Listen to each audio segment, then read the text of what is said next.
If your Mercedes GLE keeps dropping your Apple CarPlay connection during your drive, here is how to troubleshoot the link. Data shows that the vast majority of these intermittent connection issues stem from simple cable degradation or software synchronization errors.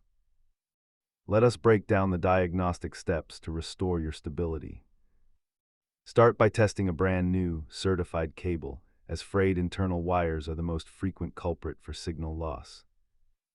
If the hardware is fine, perform a fresh handshake by deleting the phone from the MBUX system and repairing it entirely.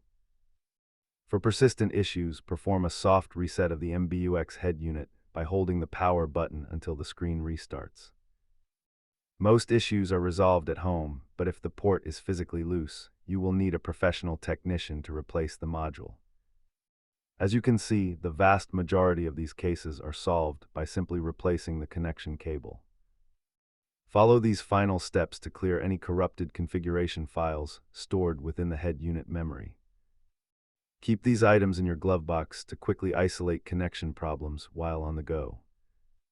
Remember, always prioritize the simplest fix first before assuming a major hardware component has failed.